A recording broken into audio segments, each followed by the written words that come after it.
हमारे साथ उत्तर प्रदेश सरकार में कैबिनेट मिनिस्टर और पुरकाजी विधायक अनिल कुमार जी मौजूद हैं। तो मनते जी, किस तरह का कार्यक्रम रहा आज? पुरकाजी ऐतिहासिक जगह जिस तरह से मानी जाती है।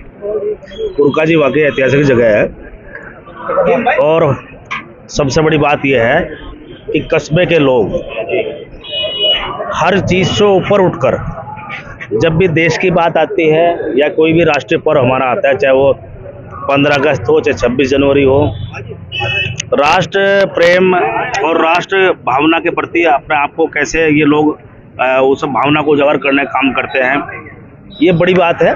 प्रत्येक वर्ष तिरंगा यात्रा निकालते हैं, काम करते हैं। बसरत भाई के नेतृत्व में यहाँ बड़ी तिरंगा यात्रा होती है और प्रत्येक वर्ष मैं उसमें शामिल रहता हूँ। उसी परिप्रेक्ष्य में आज भी मैं शामिल रहा।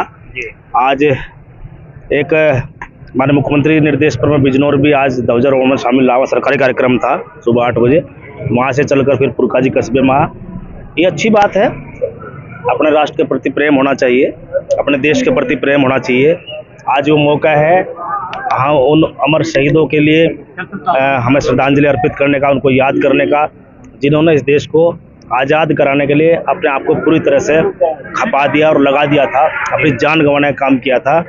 आज अगर हम देश में आज़ाद देश में रह रहे हैं और आज तो सब श्रेय उन्हीं को जाता है, हमारे महापुरुषों को, हमारे पूर्वजों को, हमारे बड़े बुजुर्गों को। तो ये बड़ी बात है।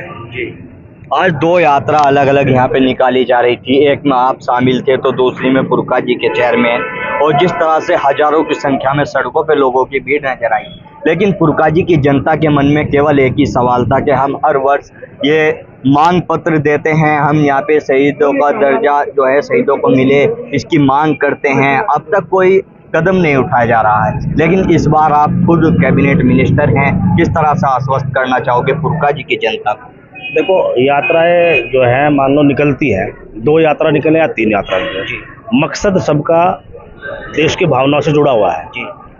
ये विषय नहीं है कि 2 यात्राएं हैं 3 है, तो ये तो इस कस्बा पुरकाजी में अलग निकलती है, शहर में अलग निकलती है, लेकिन सबका संदेश अपना राष्ट्र प्रेम का होता है। और कोई दूसरा अगर विषय है वो विषय हमारे सामने नहीं आएगा तो उसको दिखवाएं। जी, आज के मौके पे पुरकाजी की जनता के लिए कोई ऐसी बात आप कहना चाहो? जैसे तहसील की भी मांग लगातार उठती है और भी बाढ़ क्षेत्र की यहाँ पे समस्या है, कोई ऐसा संदेश के पुरकाजी के लोग आज के आपकी इस बात से खुश हो जाएं? पुरकाजी विधानसभा के लोग मेरे परिवार के लोग हैं।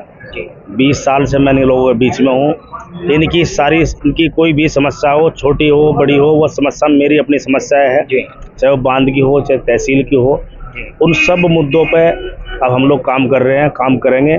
अभी जो बांध का सबसे बड़ा मुद्दा है, बांध के विषय पे भी हम लोग काम कर रहे हैं। हमारे मुख्यमंत्री से मेरी उससे मुलाकात हुई है। तहसील की भी यहाँ मांग काफ़ी दिन से है, उस पर भी हमारे मुख्यमंत्री से बात करेंगे। जो भी संभव हो पाएगा उन सब विषयों पर हम लोग काम करेंगे। जी मनते जी, जिस तरह से अभी आपने कहा कि हमने 2 यात्रा की बात की, वो लोग कहते हैं कि हम तो सूली वाले बाग ऐतिहासिक जगह है, वहाँ पे झंडा फहरा रहे हैं। मनते जी ने वहाँ पे झंडा फहराया है जहाँ पे अंग्रेज फांसी देकर चाय पीते थे, बैठ के आराम करते थे। देखो, ये कोई विषय नहीं है जो आप कह रहे हैं, ठीक है।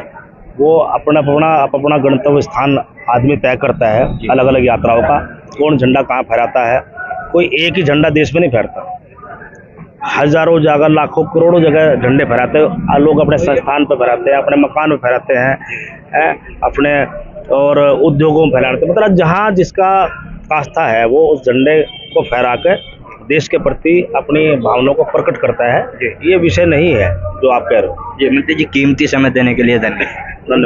तो हमारे साथ में कैबिनेट मिनिस्टर अनिल कुमार जी मौजूद थे, जो पुरकाजी की तिरंगा यात्रा में शामिल होने पहुंचे थे और पुरकाजी की जनता के लिए भी कहीं ना कहीं खुश करने के लिए तहसील की मांग हो, तमाम मुद्दों पर बात हुई और आश्वासन जिस तरह से कैबिनेट मिनिस्टर ने यहाँ पे दिया है।